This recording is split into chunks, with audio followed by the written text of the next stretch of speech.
Buenos días. Buenos días, licenciado. Vamos a dar inicio a la clase de este día. Tengo poca audiencia por el momento, 5 personas ahí conectadas, pero vamos a iniciar. Vamos a iniciar la clase para, bueno, poca audiencia, pero a las 6:30 inicia la clase. Estábamos hablando en la clase anterior sobre la clasificación de los contratos. Nos habíamos quedado en la última clasificación, que era atendiendo a si están reglamentados o no en la legislación. Y hablábamos de contratos nominados o típicos e innominados o atípicos. Decíamos que los contratos nominados son aquellos que se encuentran regulados en la legislación. Y los innominados o atípicos no están regulados como tal en la legislación, pero se aplican las disposiciones del Código Civil y del Código de Comercio según corresponde al tipo de contrato, las disposiciones generales atinentes a los contratos. Es decir, que las partes pueden celebrar contratos innominados. De hecho, en la actualidad hay una serie de contratos que se celebran que no están regulados en el Código Civil ni en el Código de Comercio, pero que por el desarrollo del comercio se ha dado la necesidad de realizar nuevas formas de contratación. Entonces, sin embargo, las partes deben de regirse por la legislación de la materia, es decir, por el Código Civil, el Código de Comercio, que en materia civil y mercantil, pues en materia de comercio rige el Código de Comercio, pero se aplican las reglas también del Código Civil, que es el derecho común. Pero también en materia civil tenemos una serie de contratos que están regulados y que sabemos que ahí se encuentran los principios a los que las partes se deben de atener. Es decir, esto es lo que se conoce como el principio de autonomía de la voluntad, el derecho que tienen las partes de contratar en la forma como les convenga, siempre y cuando sea legal,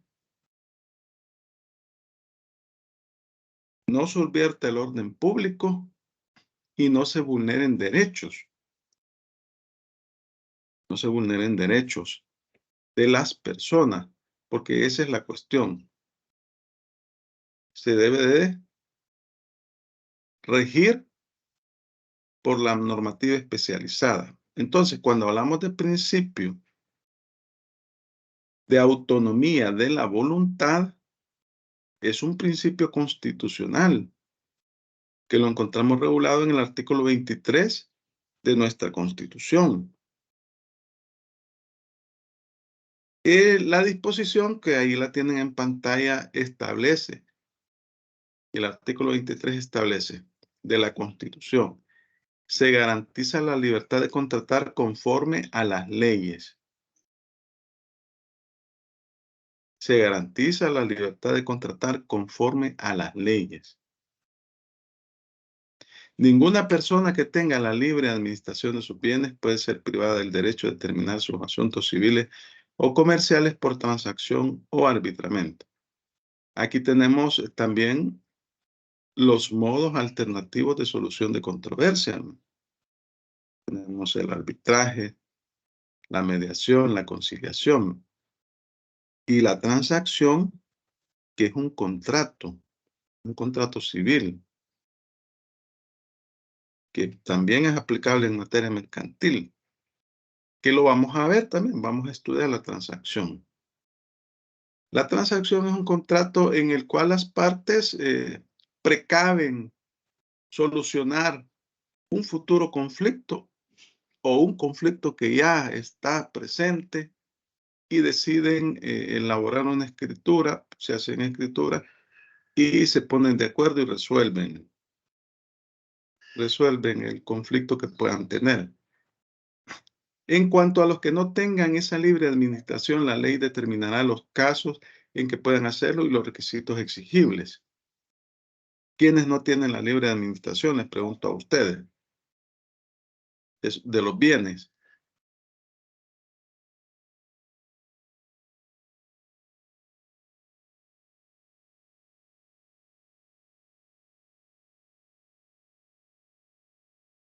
A ver.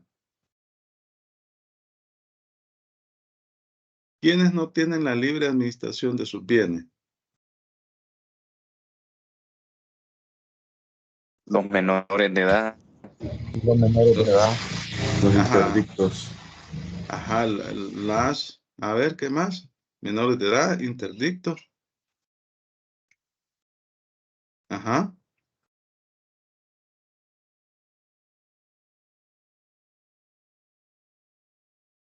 Las personas Los con que están cumpliendo una enajenación pena. mental. Los que están cumpliendo una pena. ¿Qué dijo usted, Joana Cruz Sánchez? Las personas con enajenación mental. Sí. Entonces, estas personas que no tienen la libre administración de sus bienes y se recuerdan de las obligaciones naturales, ¿verdad? Cuando se celebra un contrato, por ejemplo, con un menor de edad. La Sí, ley, ¿sí? son las que no son exigibles. Ajá. Entonces la ley establece ciertos requisitos. Acuérdense que la Constitución es la norma primaria y en la Constitución vamos a encontrar regulaciones de carácter general. Detrás de este artículo 23 hay toda una normativa, ¿verdad?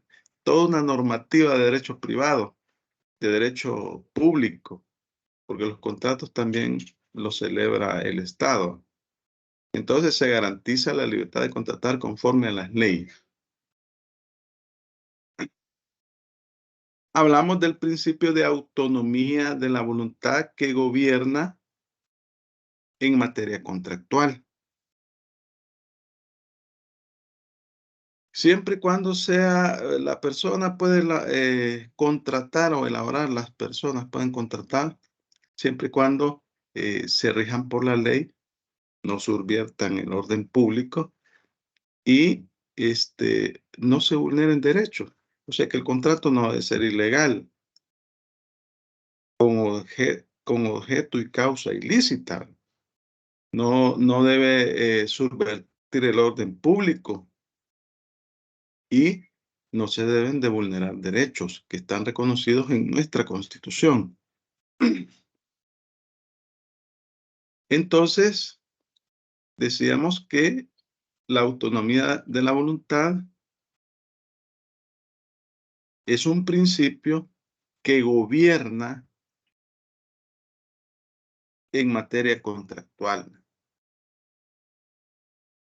En los contratos, la voluntad de las partes es ley para las partes, ¿no?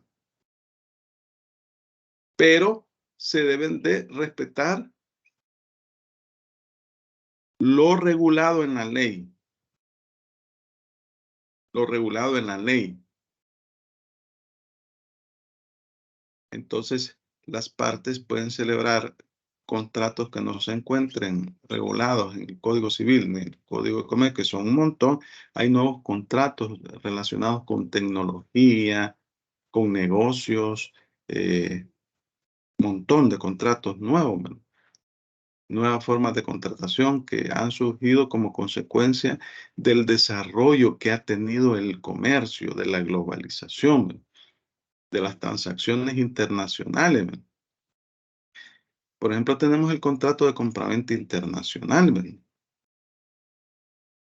Y así hay una serie de contratos que, pues, nominalmente no se encuentran desarrollados en el Código Civil, pero se aplican las disposiciones legales atinentes a los contratos. Ahora bien, ¿por qué rige el principio de autonomía de la voluntad? Porque en los contratos en realidad lo que existe es un acuerdo de voluntades, ¿no? Existe un acuerdo entre las partes, pero aquí debemos de tomar en cuenta las restricciones establecidas en la ley, ¿no? Y ahí tenemos en la ley, pues acaban ustedes de mencionar algunos ejemplos. Se establecen en el Código de Familia disposiciones para proteger a los incapaces. El interés público rige sobre el interés privado, la moral, ¿no? Entonces, todos esos aspectos hay que tomarlos en cuenta al momento de contratar. Imagínense elaborar un contrato de compraventa de cocaína. Tiene objeto y causa ilícito. Nuestra legislación para nuestro Código Penal es delito. Entonces, eso sería un contrato ilegal o un contrato en el cual se le vulneren los derechos a una de las partes o que lo haya celebrado bajo presión. Ahí estamos hablando qué vicio del consentimiento sería si alguien lo presionan para que firme un contrato. Es la fuerza. La fuerza, No, coacción ¿sí? es verdad. Sí, pero es la fuerza. ¿Cuáles son los vicios del consentimiento? Error, dolo y fuerza. Error, fuerza y dolo. Ajá. Entonces la fuerza es cuando coaccionan a una persona. Es una forma de fuerza. Debe ser grave, dice la fuerza. Debe tener un efecto tal en la persona que una persona normal no contrataría.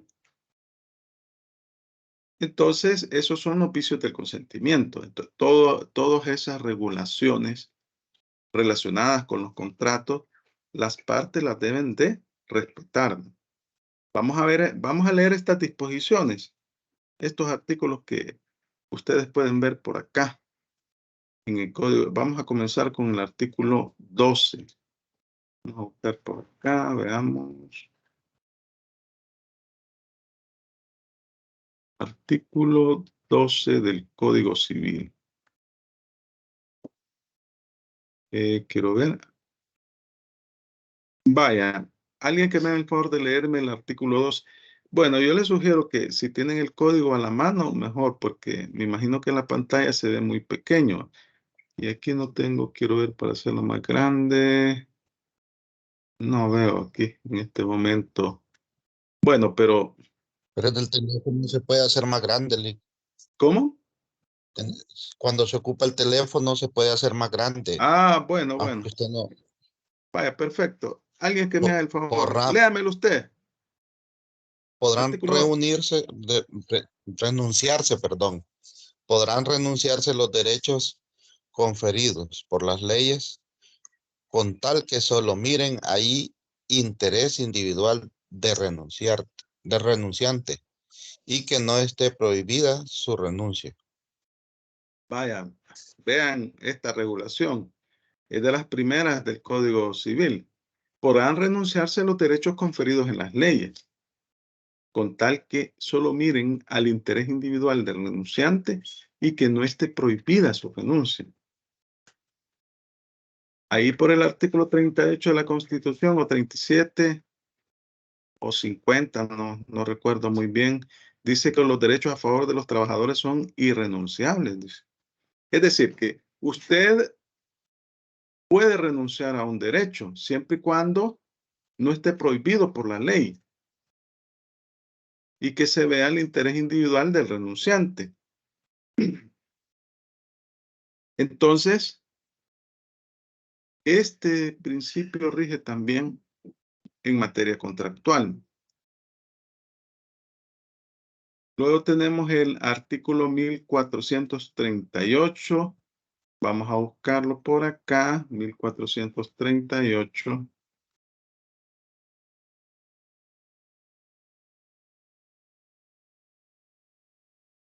Vaya, alguien que me haga el favor de leerme el artículo 1438.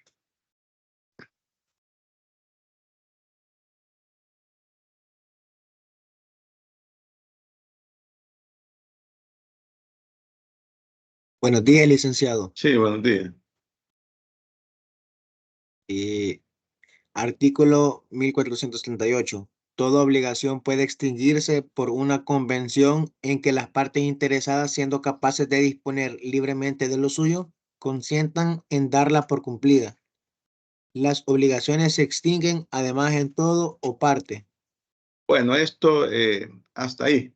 ¿Se recuerdan que esto lo vimos el ciclo pasado?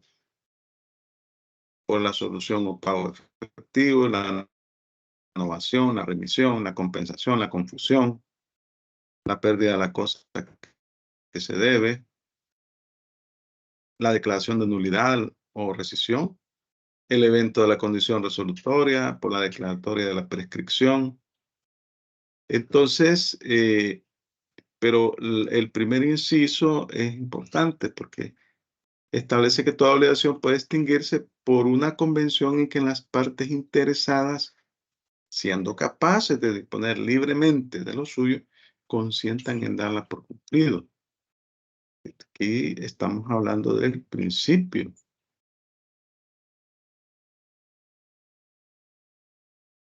Aquí gobierna la voluntad de las partes, man. Y hay autonomía de las partes. Entonces, la ley lo dice en las diferentes disposiciones que vamos a ver. Vamos a leer el 1431. 1431.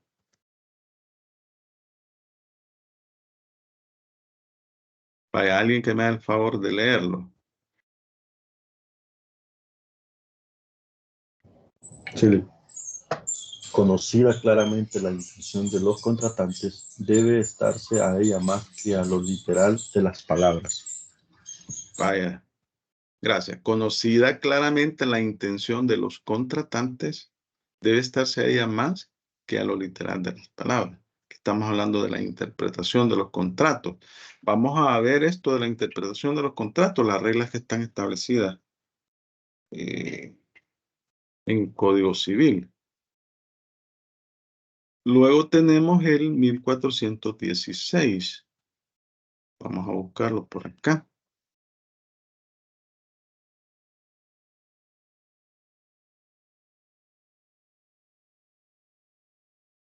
Vaya, alguien que me lo lea, por favor.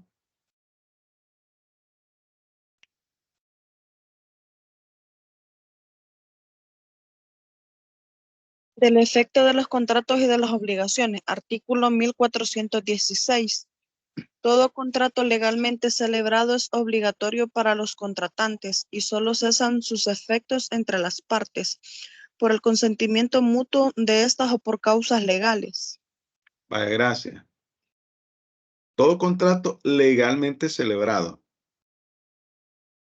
es obligatorio para los contratantes, principio de autonomía de la voluntad, y solo cesan sus efectos entre las partes por el consentimiento mutuo de esta o por causas legales. El libre albedrío, digamos, pero el límite del principio de autonomía de la voluntad es la ley. Es la ley, ¿verdad?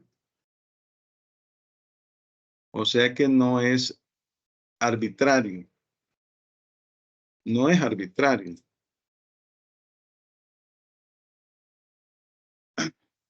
Acá tenemos también el artículo 8 de la Constitución.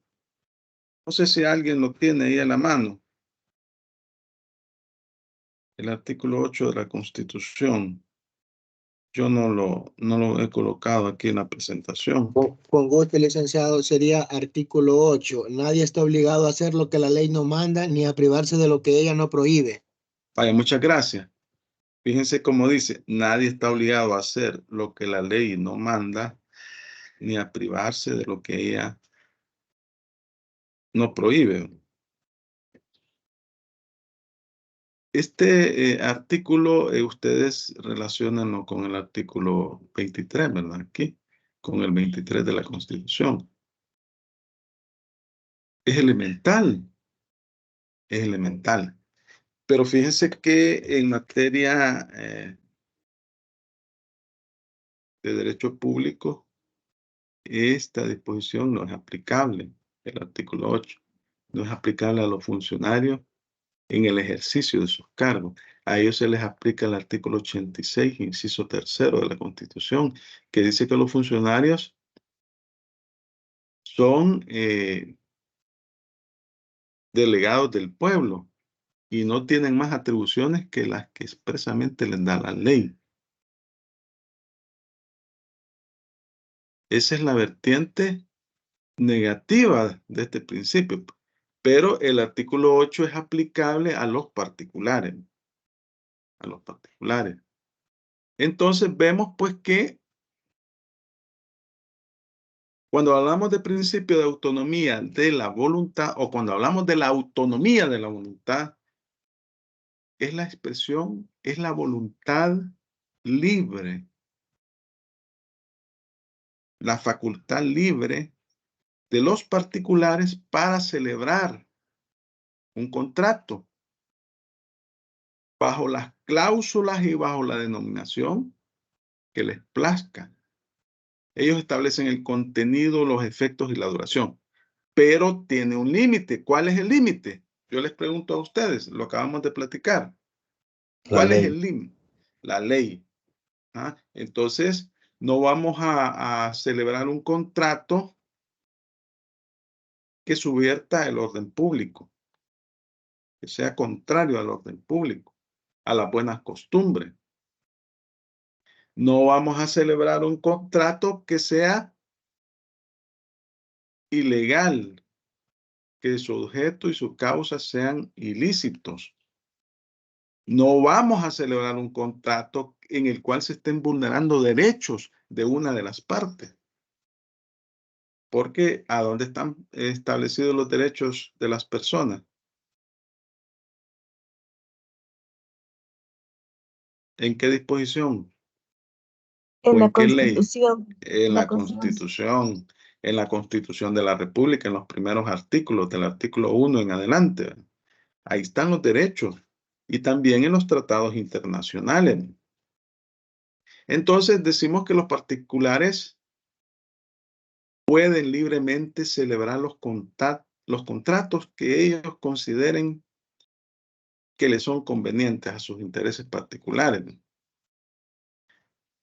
Ya sea los que están regulados en la ley con nombre y apellido o pueden ser contratos innominados. Pero estos contratos innominados se van a regir por las disposiciones legales establecidas a la materia contractual. Entonces, y lo que se establezca en las cláusulas contractuales constituirá ley para las partes. Ellos pueden pactar diferentes tipos de cosas, pero en el marco de la ley. En el marco de la ley. Entonces, es permitido celebrar cualquier tipo de contrato, siempre y cuando se respete la ley. Bueno, primero la ley primaria, la Constitución, y luego la ley secundaria. Ahora bien, si se celebran contratos ilegales, pues no no van pueden ser atacados por nulidad absoluta. Vamos a ver el artículo 1606 y el 1709.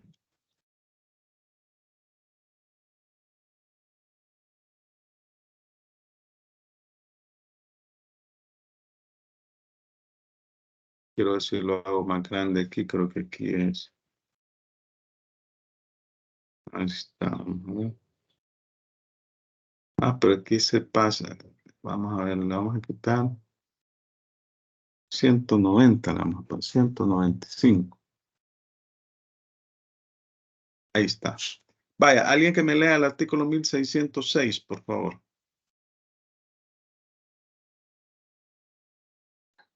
Lo voy a leer, licenciado. Vaya. Dice, si los contratantes estipularen que la venta de otras cosas que las enumeradas en el inciso segundo del artículo precedente no se repute perfecta hasta el otorgamiento de escritura pública o privada, podrán cualquiera de las partes retractarse mientras no se otorgue la escritura o no haya principiado la entrega de la cosa vendida. Vaya, muchas gracias. ¿Se recuerdan el 1605? Ya lo hemos leído. El 1605, en el inciso segundo, hace referencia a que en el caso de los bienes raíces, la servidumbre y la sucesión hereditaria, para que se reputen perfectas, debe otorgarse escritura pública. Eso dice. A eso hace referencia este artículo 1606. Pero si las partes, con base al principio de autonomía de la voluntad, deciden que una escritura de compraventa de un vehículo se haga que un contrato de compraventa de un vehículo se haga por escritura pública, se hará por escritura pública. Si ese es el acuerdo al que han llegado. Y mientras no se hace la escritura pública ante el notario, ninguna de las partes se presenta a firmar, porque ese es el acuerdo al que han llegado. Eso nos está diciendo el 1606. Luego vamos a leer el artículo 1709. 1709.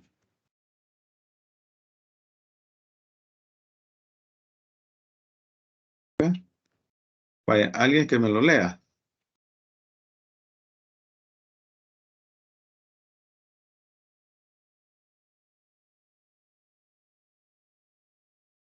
Sí. Si se pactare que el arrendamiento no se repute perfecto mientras no se firme escritura, podrá cualquiera de las partes arrepentirse hasta que así se haga, o hasta que se haya procedido a la entrega de la cosa arrendada.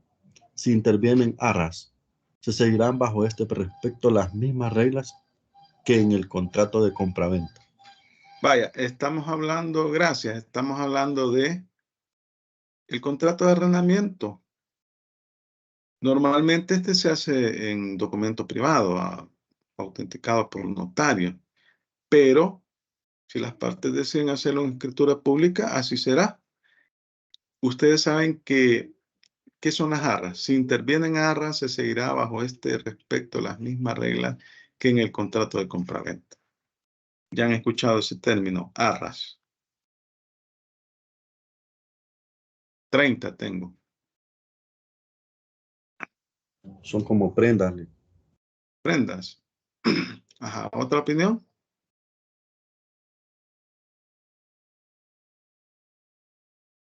En lo personal es primera vez que escucho. Ajá. ¿Alguien que ya haya escuchado? Arras. Este término se van a familiarizar con él cuando ya hagan su trabajo y comencemos a estudiar cada uno de los contratos de manera individual. Ajá, Guevara de Arias, Sara, vi que tenía intención de hablar. Sí, buenos días, licenciado. Ajá, ¿Será como dinero, como una garantía? ajá, Ay, no sé, algo así. ajá. Una fianza, ¿verdad, Lick? Ajá. En realidad, más o menos tienen razón. Las arras es como un anticipo que se da. Un anticipo para garantizar la celebración del contrato. Ven ustedes ahí en los contratos de arrendamiento ¿qué es lo que hacen normalmente? Dan un depósito. Se entrega un Y la depósito. famosa fianza.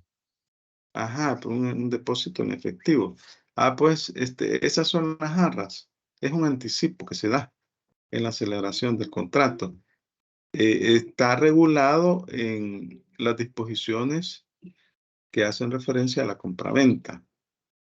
Vaya, entonces vemos pues que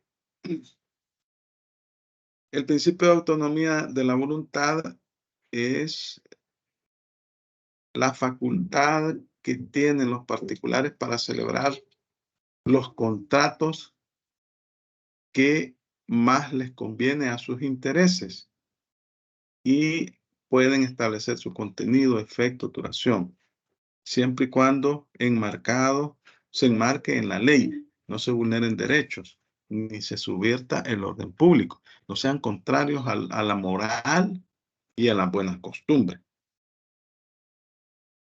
Ese es el límite que tiene. Todo tiene límite, nada es Aquí vamos a ver las restricciones. No pueden los particulares alterar o modificar las cosas de la esencia de los contratos. Pues si así se hace, no produce efecto alguno o degenera en otro contrato diferente, como lo dispone el artículo 1315. Ahí hay requisitos que están establecidos en el Código Civil, ¿no? Se recuerdan, tenemos los elementos de la esencia, de la naturaleza de los contratos.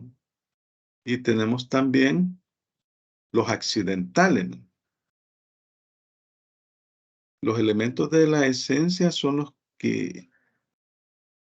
los indispensables de todo contrato.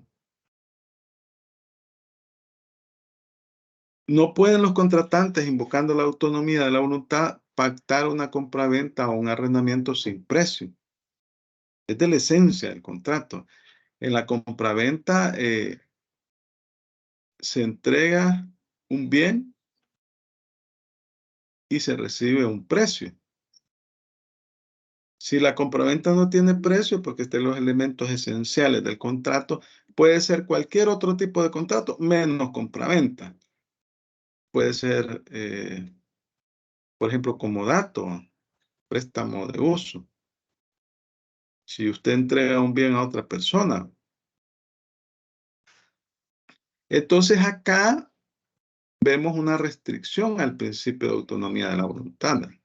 Es decir, la voluntad es insuficiente para crear un contrato donde según la ley no puede existir.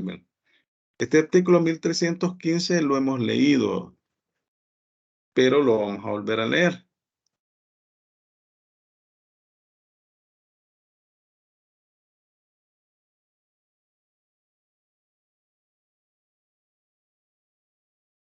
Hay alguien que me haga el favor de leerlo.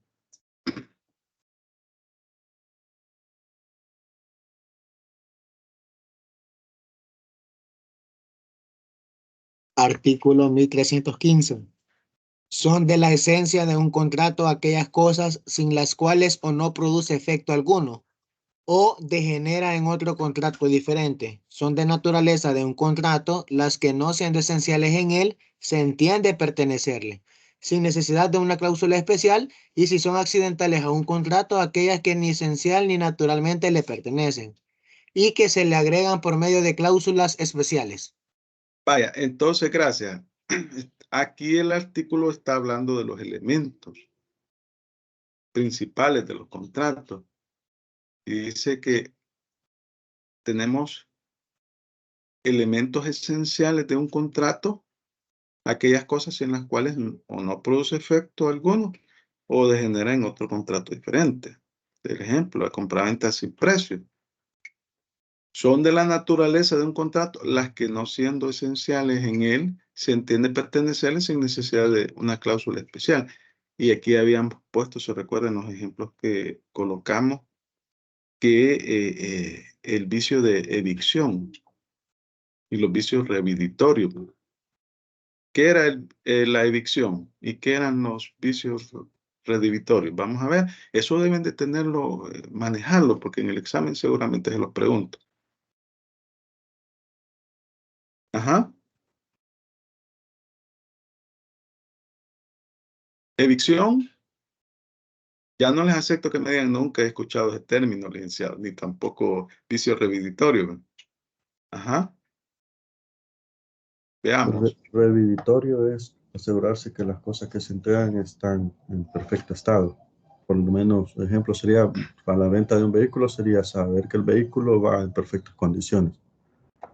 Es decir, los redivitorios son los vicios ocultos que pueda tener la cosa. ¿Y quién responde por los vicios ocultos? En una compraventa. El vendedor. El vendedor.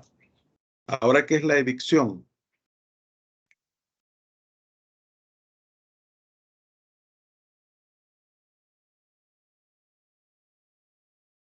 ¿No se recuerdan? Evicción. A ver.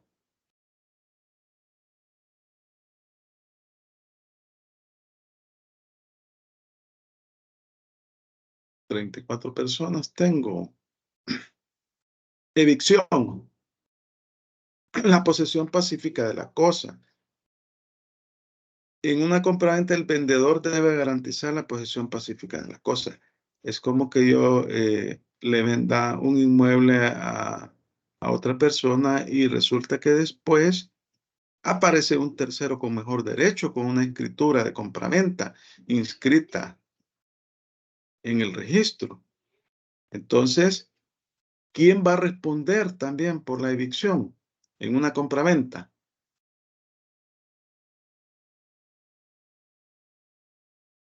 ¿Quién responde?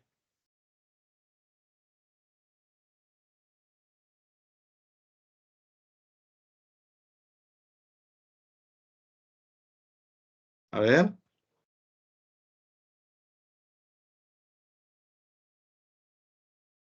¿Quién responde por la evicción en una compraventa?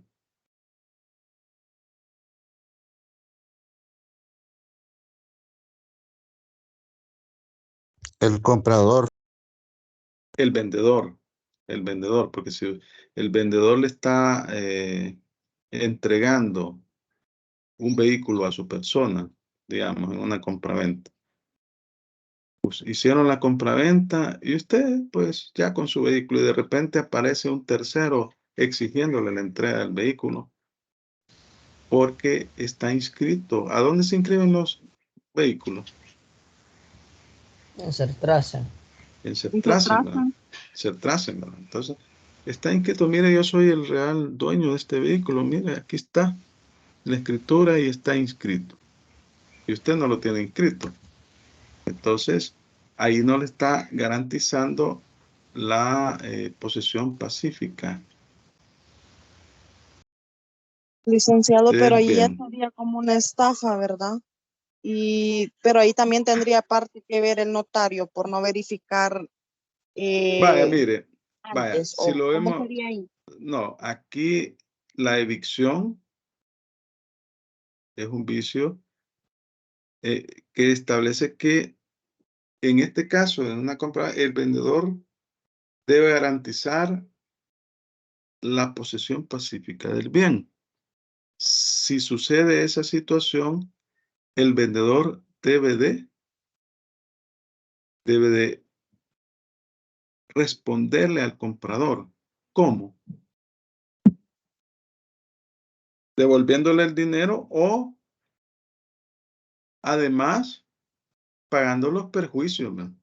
Indemnización por daños y perjuicios. Eso implica una demanda en materia civil. Porque también esto de las compraventas de vehículos es un problema porque a veces la gente compra los vehículos y nunca los va a inscribir a Sertrasen. Ahí andan con la tarjeta y han habido como 3 o 4. O sea, no podríamos decir que en realidad se trate de un delito, porque para que sea delito debe de haber una mala intención, ¿verdad? El delito de estafa. Y ahí tiene que configurarse configurarse todas las situaciones para poder hablar de un delito. Pero aquí en términos generales estamos hablando que es un vicio de evicción y la persona afectada puede demandar al vendedor si no le responde. Tiene que pagarle el valor del vehículo y además los daños y perjuicios. Estaríamos hablando en materia civil, ¿verdad? Ahora, pues, si se determina que es un delito, pues ahí tendría que establecerse si se cumplen los requisitos señalados en el Código Penal, ¿verdad?, para considerarse delito. Vamos a continuar acá. Vaya, entonces esta es una de las primeras restricciones que tiene este principio de autonomía de la voluntad, ¿verdad?, que está señalada en el artículo 1315. O sea que no se puede pactar un contrato en el cual falte un requisito esencial de los señalados en el artículo 1315. Aquí en el 1315 se habla también de dice, son de la naturaleza los que no siendo esencial, bueno, y son accidentales a un contrato aquellos que ni esencial ni naturalmente le pertenecen y que se le agregan por medio de cláusulas especiales. Aquí el plazo de entrega de los bienes, ¿no?, el plazo para efectuar el pago, esos son accidentales, pero las partes siempre las ponen en los contratos, ¿no?, o los intereses, ¿no?, siempre ponen la tasa de interés. De lo contrario, se aplica el interés legal, ¿no? Luego tenemos otra restricción, las limitaciones impuestas por las leyes fundadas en el orden público, la defensa de las buenas costumbres. Es decir, las partes están en la obligación de elaborar los contratos en el marco legal, tomando en consideración las prohibiciones establecidas en la ley. No se puede subvertir el orden público ni las buenas costumbres. Y bueno, el ejemplo que les he mencionado, celebrar un contrato de cocaína. Ese es digamos, un contrato que sería con objeto y causa ilícita. Y en el artículo 1552, este artículo habla de la nulidad absoluta y la nulidad relativa. Lo vamos a leer, el 1552. 1552, veamos. Ya lo hemos leído, pero es bueno volverlo a leer. Alguien que me haga el favor de leerme el artículo 1552 del Código Civil.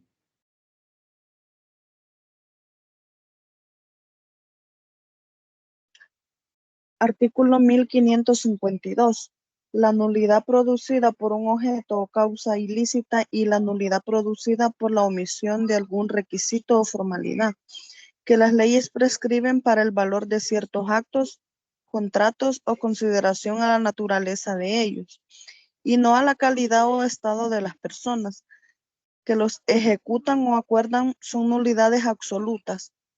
Ahí, asimismo, nulidad absoluta en los actos y contratos de personas absolutamente incapaces. Cualquiera que otra especie de vicio produce nulidad relativa y da derecho a la rescisión del acto o contrato. Vaya, muchas gracias. Estamos hablando de nulidad absoluta que hace referencia a los requisitos y formalidades establecidos en la ley para los actos o contratos. Y la nulidad relativa, bueno, la nulidad absoluta debe estar establecida en la ley, también la relativa, pero la nulidad relativa, digamos que es subsanable. la nulidad absoluta no es subsanable. Entonces, la nulidad relativa es en relación a la calidad o estado de las personas que ejecutan o acuerdan los actos o contratos. Aquí pues vemos que si un contrato produce nulidad, va a ser un contrato nulo, valga la redundancia, es decir, no va a producir efectos legales. Y si es nulidad relativa, se puede rescindir, ¿verdad? Claro, esto es por la vía judicial, ¿verdad? La nulidad debe ser declarada por la vía judicial para que pueda proceder. Eso implica que hay que hacer una demanda. Vale, entonces, estas son las limitaciones al principio de autonomía de la voluntad, ¿verdad?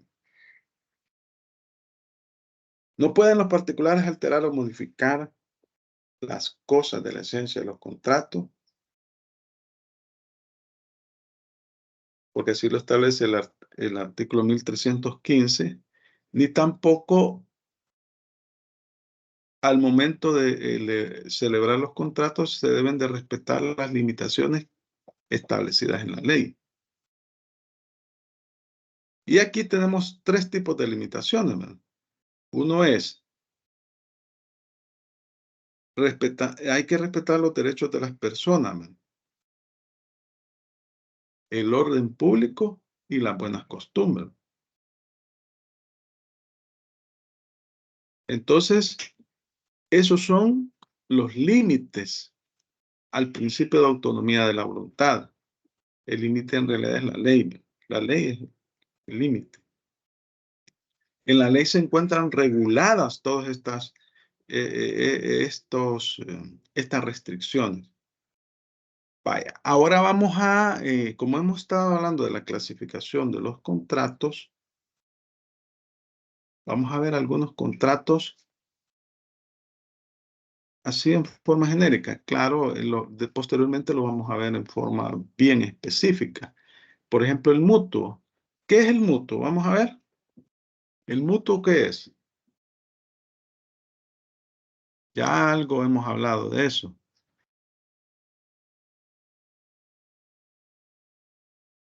Ajá. Es un contrato voluntario donde ambas partes se obligan. Vaya, veamos. Léame el artículo 1954. Artículo 1954. El mutuo o préstamo de consumo es un contrato en que una de las partes entrega a la otra cierta cantidad de cosas fungibles, con cargo de restituir otras tantas del mismo género y calidad. Vaya. Entonces, ¿qué entienden del mutuo o préstamo de consumo? Que Es bien solo una de común. las Es bien común este contrato. Mutuo o préstamo de consumo.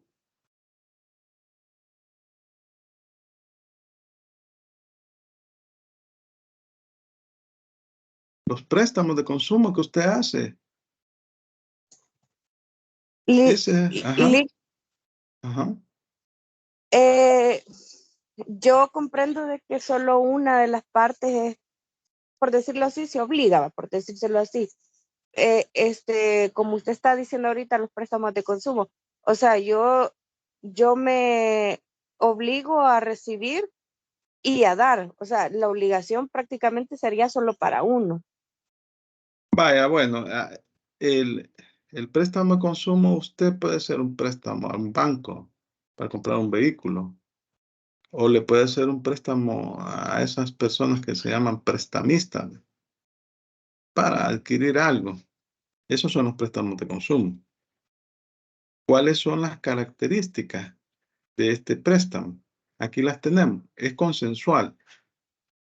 ¿Por qué es consensual? Porque requiere la voluntad o el consentimiento de ambas partes. Debe existir el consentimiento. Cuando usted celebra un contrato de mutuo, obviamente que se hace un documento. Puede ser en escritura pública o puede ser en documento privado. autenticado por notario. Entonces, usted firma el documento y ahí ambas partes manifiestan la voluntad. Entonces, por eso es consensual. Es unilateral. Una de las partes se obliga respecto de la otra. Y era lo que estaba diciendo usted, ¿va? El mutuo préstamo a consumo es un contrato en que una de las partes entrega a la otra cierta cantidad de cosas fungibles con cargo de restituir otras tantas del mismo género y calidad. ¿Fungible qué es? Fungible puede ser el dinero licenciado. Va, consumible, el dinero, intercambiable. Vaya, entonces le Ser, entregan ser, dinero. fun- Ajá, ser ¿sí? fungible, perdón, ser fungible es que puede ser sustituido por otro que puede ser de su mismo género o diferente. Ajá.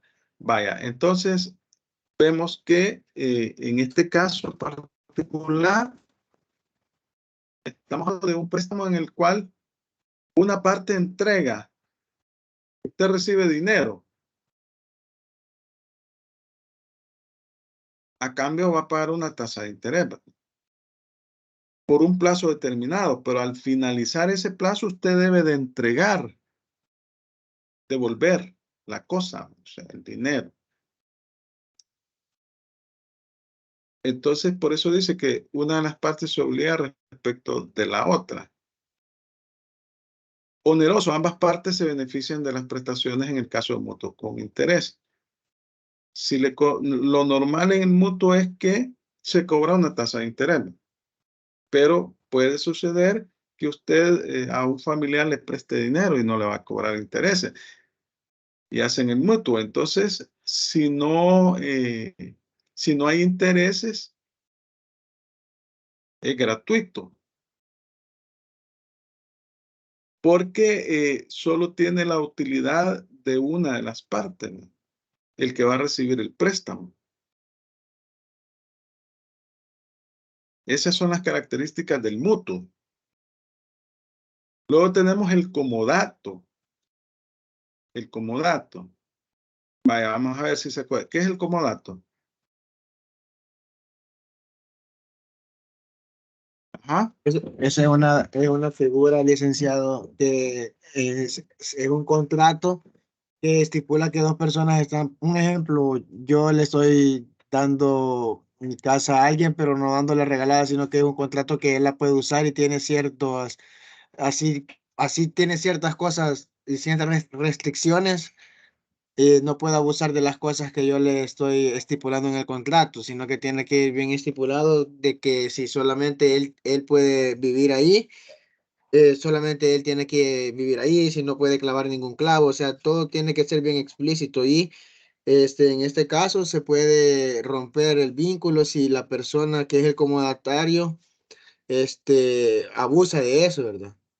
Porque la relación jurídica está conformada por el comodante, quien es el que da el vínculo, y si no me equivoco, el otro es el comodatario. Eso es lo que yo entiendo por eso, figura. Vaya, léame el artículo 1932.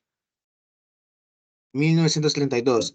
El comodato o préstamo de uso es un contrato en que la una de las partes entrega a la otra gratuitamente una especie, mueble o raíz para que haga uso de ella y con cargo de restituir la misma especie después de determinado el uso.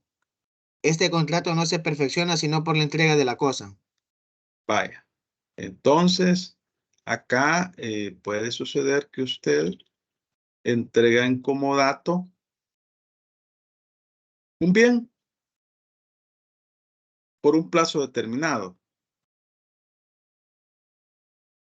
Usted entrega ese bien a un hermano, por ejemplo, y este va a hacer uso y goce de la cosa durante ese plazo determinado, pero no le va a pagar nada. La obligación de esta persona es mantener la cosa en las condiciones de buen uso, porque no va a pagar por los daños que pueda causar.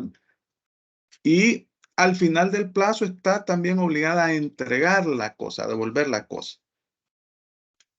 Pero aquí no se pacta ningún canon ni pago de nada. El Estado da muchos bienes en comodato. Eso los tiene que aprobar la Asamblea Legislativa. La Asamblea Legislativa aprueba. Las municipalidades también dan bienes en comodato y eso tienen que ser aprobadas por el Consejo Municipal, ¿verdad?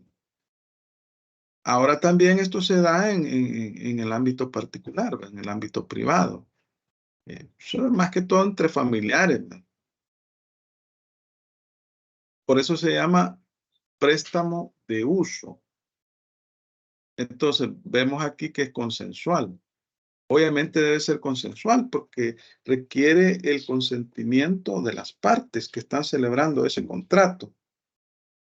Es unilateral, genera obligaciones para una de las partes, el que entregue el bien, porque el otro solo va a ser el uso, goce y disfrute de la cosa en el plazo establecido.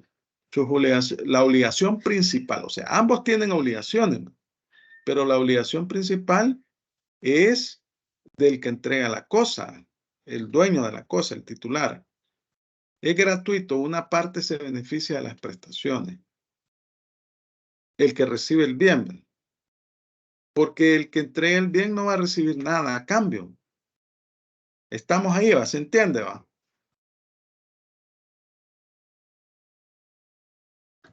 Sí, Vaya, entonces estamos viendo el comodato. Vemos que hay diferentes contratos, ¿no?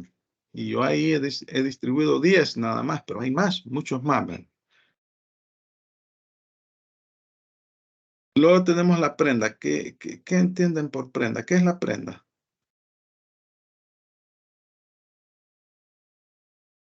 Es dejar un artículo mueble en uso de otra persona. Ajá. Por ejemplo, las famosas Pero, casas de empeño. Ajá. ¿Sí? ajá, las tiendas de empeño, que a cambio Ajá. de una cantidad de dinero, uno deja el artículo como en calidad de prenda o garantía Ah, de que se va a devolver el dinero. garantía del préstamo. Está regulada en el 2134. Lo vamos a buscar y lo vamos a leer. 2134 del Código Civil. Léamelo usted, por favor.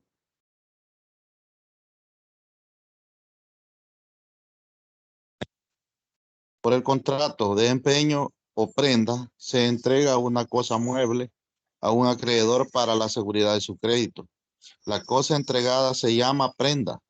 El acreedor que la tiene se llama acreedor prendario. Vaya, entonces, como muy bien lo dijo usted, mediante este contrato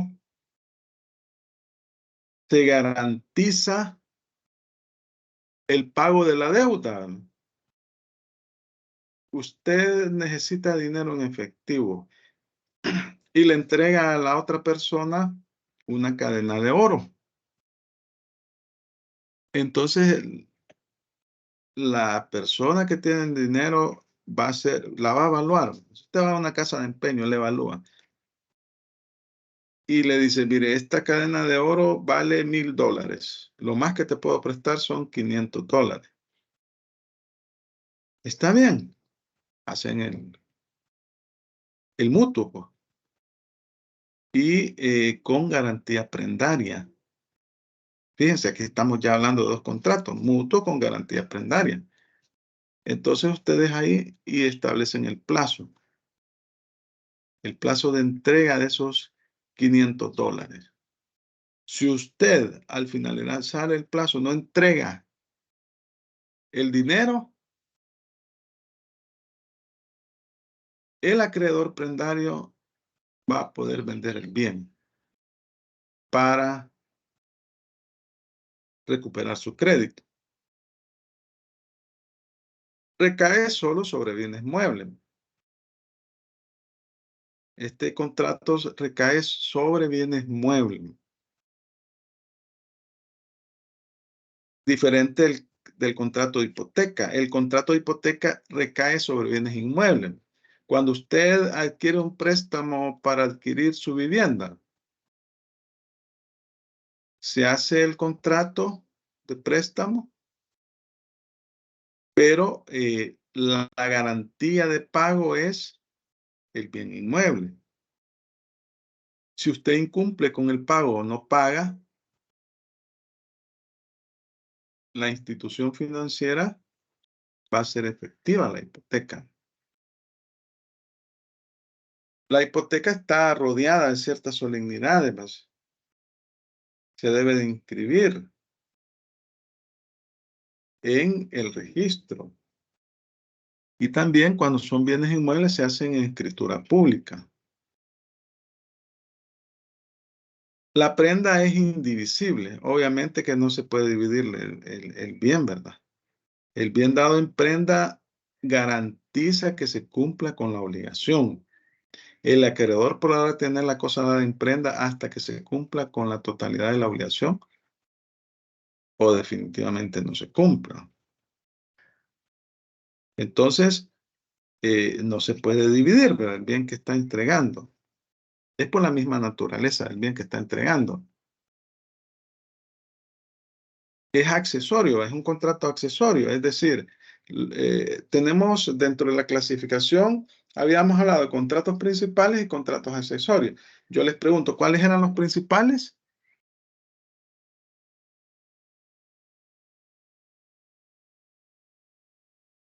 ¿Cuáles son los contratos principales? ¿Y cuáles son los accesorios? Consulto. Un contrato, un contrato principal y que, es el que es como una, digamos, una compraventa, ¿verdad? O una compraventa de inmueble y el accesorio sería como dar una servidumbre en ese contrato, mencionar una servidumbre.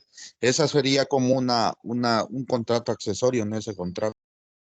Vaya, en términos generales decimos que un contrato principal es aquel que subsiste por sí mismo. Alguien levantó la mano ahí. ¿Quién es? Buenos días, licenciado. Ajá. Serán los principios lo que surgen efecto por ellos mismos y los accesorios son los que necesitan de un contrato principal para tener una acción. Ajá, Subsistir. Para subsistir, ¿verdad? Los accesorios requieren de la existencia de un contrato principal. Cuando el contrato principal fenece, también termina también el contrato accesorio.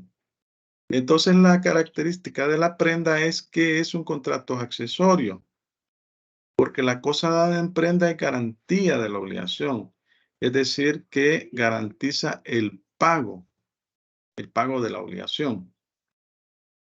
Una vez que se paga la obligación, el acreedor prendario tiene que devolver la prenda.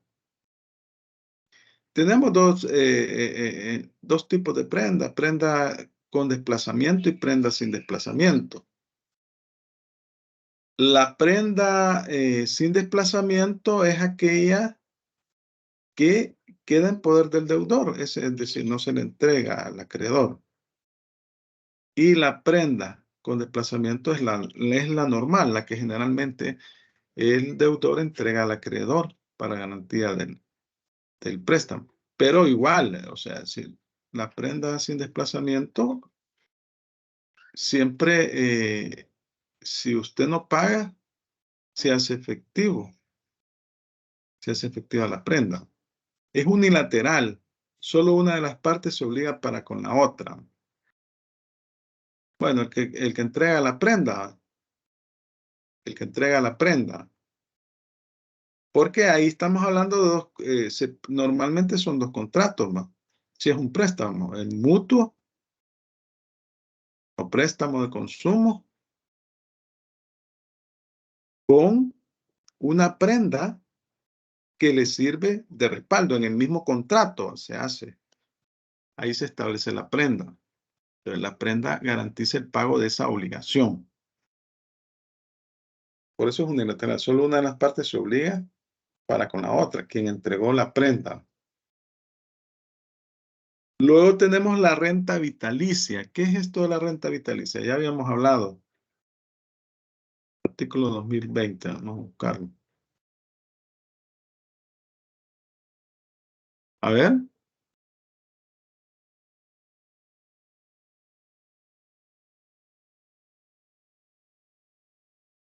Le damos al artículo 2020. Sí.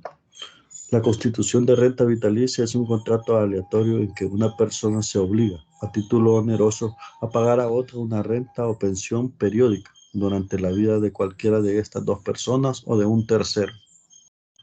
Vaya, fíjense. Es un contrato aleatorio. ¿Cuáles son los contratos aleatorios? Ya habíamos hablado de los contratos aleatorios. ¿Cuáles son?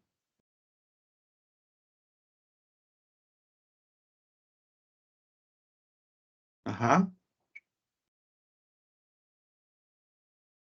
Se hablaba del juego, la apuesta. ¿Cuál es la característica de los contratos aleatorios? Veamos. Que dependen de un acontecimiento incierto. Para reportar utilidad, ¿verdad? Correcto. Ajá, pero usted compra la lotería. Vale, no sé cuánto vale cuánto vale el billete completo de lotería. No sé si $25 o ya vale 30, no sé, y todo está caro. $30. $30. O sea, usted pagó $30, pero la utilidad que pueda reportar va a depender de un acontecimiento incierto, ¿verdad? Entonces, por eso la renta vitalicia es un contrato aleatorio, en que una persona se obliga a título oneroso a pagar a otra una renta o pensión periódica durante la vida de cualquiera de estas dos personas o de un tercero. Más que todo en las pensiones se da esto bastante, ¿va? Es bien común el contrato de renta vitalicia. Ahí, pues usted puede contratar con una aseguradora, ¿va? Una empresa especializada en este tipo de contratos. Te paga el precio, porque hay que pagar, ¿verdad?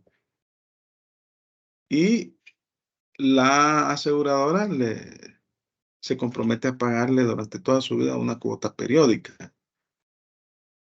Vaya, entonces es consensual, se perfecciona por el consentimiento de las partes. Estamos bien ahí, ¿verdad? Es bilateral, son obligaciones recíprocas y sinalagmáticas para ambas partes. ¿Qué habíamos dicho que es sinalagmática? Y con los efectos de esta se puede dar la compensación por mora, resolución por incumplimiento de una de las partes. Por eso es bilateral, ¿no? Es oneroso, ambas partes reciben beneficios. O sea, reportan utilidades. Es solemne. La ley establece cuándo un contrato se debe hacer por escritura pública. Y en el caso de la renta vitalicia, debe de hacerse por escritura pública. De lo contrario, no produce efectos jurídicos. Y no se perfecciona sino por la entrega del precio. O sea que usted paga una cantidad de dinero para recibir una cuota mensual durante toda su vida. Es un contrato aleatorio. Estamos ahí, ¿verdad?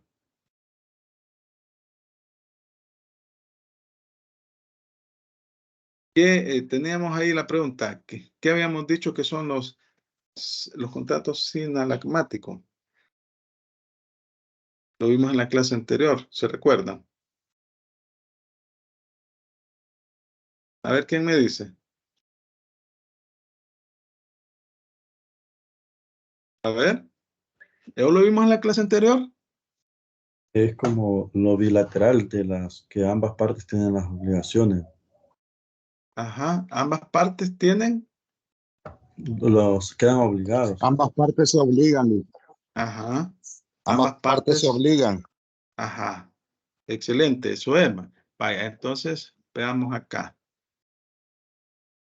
El contrato de renta vitalicia. Veamos la donación. La donación.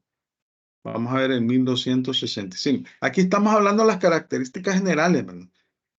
Ya cuando entremos a desarrollar cada uno de los contratos, ya vamos a ver las disposiciones legales, ¿verdad?, que los regulan.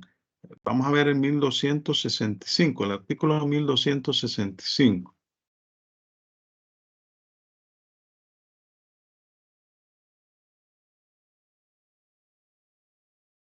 Alguien que me haga el favor de leerme el artículo 1265.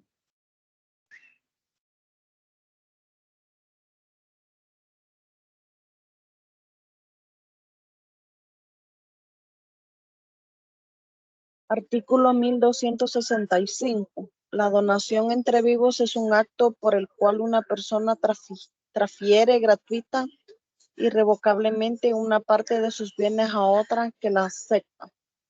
Vaya, entonces esto es lo que se denomina donación irrevocable. Tenemos dos tipos de donación, la revocable y la irrevocable. Acá es lo que se denomina donación entre vivos, un acto por el cual una persona transfiere gratuita e irrevocablemente una parte de sus bienes a otra persona que la acepta. La donación revocable es básicamente el testamento, es decir, es por causa de muerte. Una persona dona un bien a otra y se va a perfeccionar el acto cuando fallezca. Entonces, aquí estamos hablando de la donación irrevocable, aquella que se da entre vivos. Es de carácter gratuito, solo una de las partes obtiene utilidad o reporta utilidad, el que recibe la donación, ¿vale?, el que recibe el bien.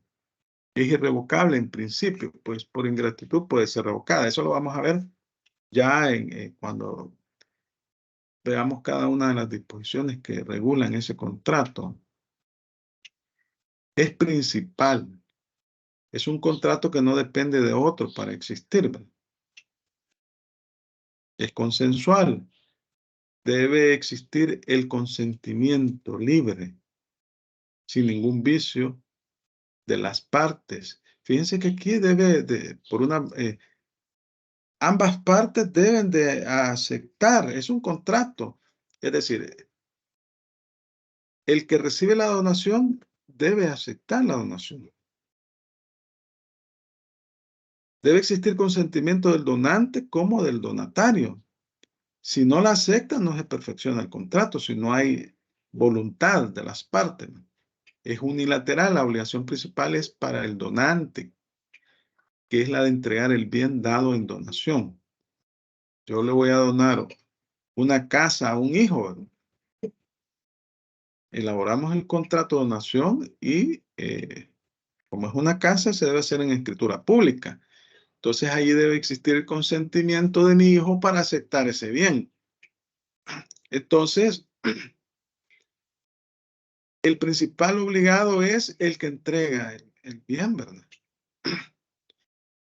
De ejecución instantánea, la obligación se cumple en un solo momento. Por eso es de ejecución instantánea. Una vez que se celebra el contrato, yo entrego la cosa, el bien. Es solemne. Se deben de dar ciertas formalidades cuando se realiza la donación de un bien inmueble. Y aquí pues se hace en escritura pública y se inscribe en el Centro Nacional de Registro. Va a depender del tipo de donación, ¿va? Pero es solemne. Se hace por escritura pública. Vemos aquí las características de este contrato de donación. Artículo 1265 del Código Civil. Luego tenemos el arrendamiento. Vamos a ver el artículo 1703.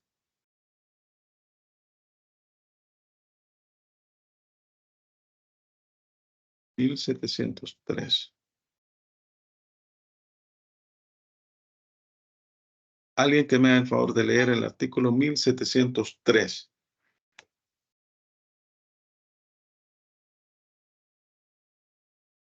Con gusto, licenciado. Sería artículo 1703. El arrendamiento es un contrato en que las dos partes se obligan recíprocamente. La una a conceder el goce de una cosa o a ejecutar una obra o prestar un servicio, y la otra a pagar por este goce, obra o servicio un precio determinado. Deberán constar por escrito los arrendamientos cuyo precio total y único excede de 200 colones, o sea, indeterminado, y aquellos en que no se hubiera estipulado un precio periódico que exceda de los 200 colones en cada periodo, no siendo siendo admisible en estos casos la prueba testimonial, sino en conformidad a lo prescrito en el artículo 1582. El principio de prueba por escrito. Vaya, miren, acá el arrendamiento es bien común, este contrato, bien común. Y se pacta un precio. Usted arrienda un bien mueble o un bien inmueble por un plazo determinado, por un año. Entonces,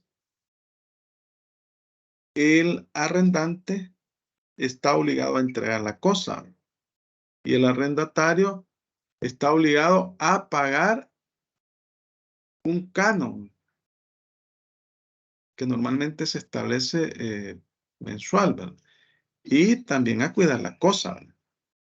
Entonces, es bilateral porque estamos hablando de que requiere la voluntad o el consentimiento de ambas partes, ¿no? O ambas partes se obligan.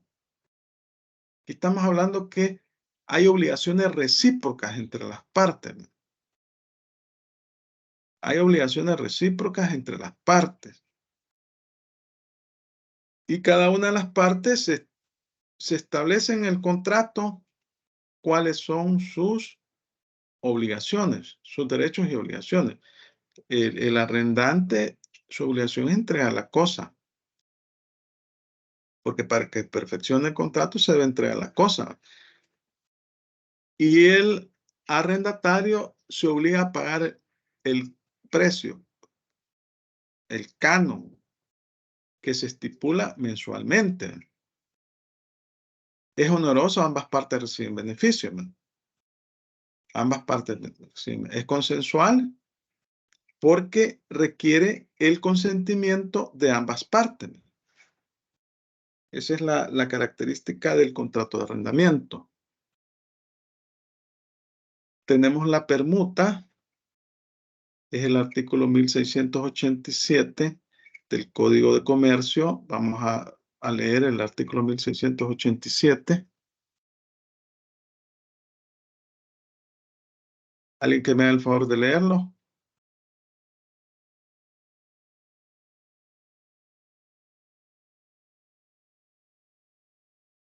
Artículo 1687.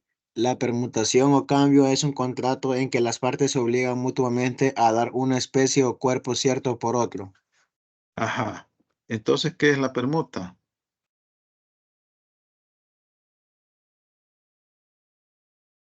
Es un intercambio, ¿verdad? Usted entrega una cosa por otra cosa equivalente. Como un Eso es, trueque, algo así en sí, aquellos tiempos sí, pasados de es, antigüedad. sí, tiene que ser equivalente. Es como cuando hacen trato de celulares cambio por cambio. No sé si has escuchado eso, licenciado, Ajá, que estudian a los sí, grupos, que le cambio tal celular por tal celular, cambio la pelo por pelo, permuta. pone. Ajá. Sí, es un trueque, pero la cosa debe ser equivalente, deben de ser del mismo valor. Vaya, la ley establece ahí ciertas condiciones más, pero eso lo vamos a ver posteriormente. Consensual, se perfecciona por el mero consentimiento de las partes. Oneroso, ambas partes reciben beneficio. Conmutativo, porque las prestaciones a que las partes contratantes respectivamente se obligan tienen que ser equivalentes. O sea, yo entrego una cosa por otra cosa, pero deben de tener un valor, el mismo precio. Y la ley le dice, mire, cuando el valor de la cosa que entrega es menor y, y entrega dinero, va a ser compraventa. Y bueno, ahí eso lo vamos a ver posteriormente. Es bilateral. Se establecen derechos y obligaciones a cargo de cada uno de los contratantes. Es principal porque subsiste por sí mismo. Es solemne, excepcionalmente solemne cuando una o ambas cosas son bienes raíces o derechos. Es como que yo intercambie una casa por otra, ¿va? Es raro que se dé eso, pero se puede dar, ¿va? Por ejemplo, alguien, su casa está cerca de su lugar de trabajo. O mejor dicho, la casa donde vive está lejos del lugar de trabajo. Y casualmente hay otra persona que trabaja en esa zona. Tienen valor equivalente, pueden hacer una permuta. Es difícil que se dé, pero se puede dar. Pero vemos la importancia de este tipo de contratos. Luego tenemos la compraventa. La compraventa está regulada en el 1597. Vamos a leer el 1597. 1597. Alguien que me haga el favor de leerlo.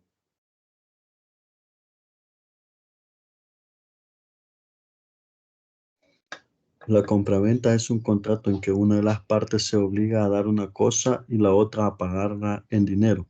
Aquella se dice vender y esta comprar. El dinero que el comprador da por la cosa vendida se llama precio. Se llama precio. Gracias. Vaya. Y aquí hay otra situación. El 1500. Cuando el precio consiste, aquí era lo que no les quería decir, pero lo vamos a leer porque cuando el precio consiste parte en dinero y parte en otra cosa, se entenderá permuta. Si la cosa vale más que el dinero. Ojo con esto, ojo con esto. Y venta cuando el dinero sea igual o mayor que el valor de la cosa. ¿Sí? Si la cosa vale más que el dinero, ¿qué es?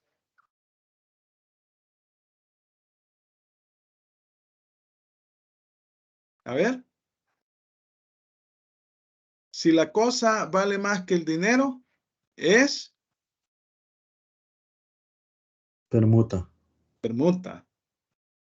Si el dinero vale más que la cosa, es compraventa. Ojo con eso, 1598. Cuando el precio consiste parte en dinero y parte en otra cosa, se entenderá permuta si la cosa vale más que el dinero. Y venta cuando el dinero sea igual o mayor que el valor de la cosa, sea igual o mayor. Vaya, ojo con esto. Ya aquí están relacionados los dos contratos, ¿no? Permuta y compraventa. Es bilateral, establece derechos y obligaciones del comprador y del vendedor, ¿no? Conmutativo porque las prestaciones a las que las partes se obligan son equivalentes. Es decir, yo entrego un vehículo y la otra parte me entrega dinero en efectivo que equivale al valor de ese vehículo. Es principal porque el contrato de compraventa subsiste por sí mismo, sin necesidad de otro contrato. Cosa distinta cuando se establece una hipoteca. Por ejemplo, la compraventa de un bien inmueble, que se hace un préstamo, un mutuo con respaldo de una hipoteca. Entonces, en el mismo contrato se establece la hipoteca. Si al final del plazo se efectúa el pago de la obligación, la hipoteca se va a extinguir. Hay que cancelar la hipoteca porque se encuentra inscrita en el registro de la propiedad raíz e hipoteca. Consensual, aquí pues se requiere el consentimiento de las partes. Y así lo establece el 1605. Vamos a buscar el 1605.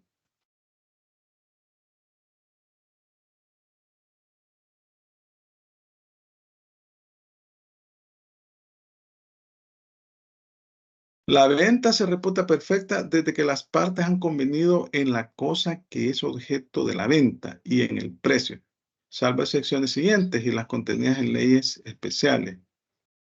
La venta de bienes raíces y servidumbres y la de sucesión hereditaria no se... Bueno, aquí habla de... Ya leímos este artículo. Aquí para que se repute perfecta debe de hacerse una escritura pública. Los frutos y flores pendientes, los árboles cuya madera se vende, los materiales de un edificio que va a derribarse, los materiales que naturalmente adhieren al suelo como piedras y sustancias minerales de toda clase, no están sujetos a o sea, no deben hacerse en escritura pública. Entonces, es consensual. Es oneroso porque ambas partes reportan utilidad, o sea, reciben prestaciones equivalentes. Reporta utilidades para ambas partes, ¿no? Vaya,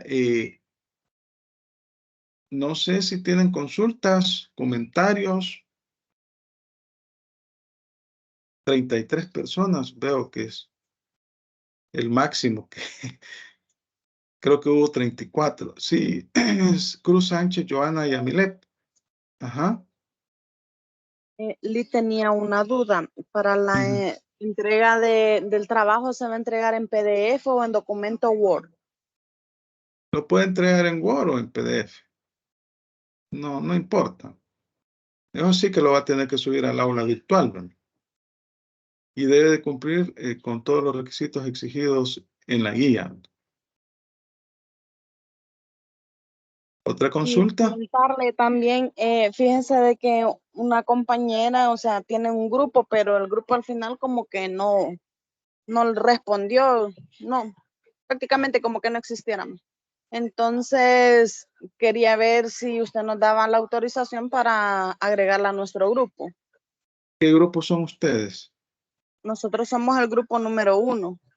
Vaya, mire, esto de los grupos, hoy sí es, este fin de semana voy a revisar todos los correos. Yo ya les mandé los números y unos ya contestaron, ¿verdad? Que ya contestaron ustedes la conformación de grupos, lo que está en el aula virtual. Sí, licenciado, ya. Ajá, vaya. Entonces, yo en el aula virtual aquí está el aula virtual. Aquí hay un foro de conformación de grupo. Aquí ustedes tienen que responder y decir, mire, este es mi grupo número 1, mi grupo 2. Entonces yo lo que voy a hacer hoy o mañana, voy a verificar cómo están conformados los grupos y les voy a mandar un correo a todos para que les voy a decir, mire, estos son los grupos que yo tengo. Y cualquier cosa me van a responder el correo. Entonces ahí vamos a ver el caso que usted está planteando. Ya subí. ¿Qué dice aquí? Alguien está preguntando algo, no entiendo qué es. Ya subió las presentaciones de las clases. Ahí en el aula virtual es evidente que no la ha visto ella. Ahí están las presentaciones. Esta presentación de esta semana yo la subo el fin de semana, o sea, Licenciado, hoy o mañana. Porque, licenciado, ajá, sí. fíjese que yo he revisado el aula virtual y hay una sección, ¿verdad? Que dice lecturas, presentación del día 31 de enero y presentación del día 3 de febrero. La del Ujú. 31 de enero es de clases de mercantil, no es de civil. Ya voy a verificar, ya Ajá. voy a verificar. Sí, gracias a veces se cometen errores. Voy a verificar, oye, pero sí están todas las presentaciones ahí, ¿verdad?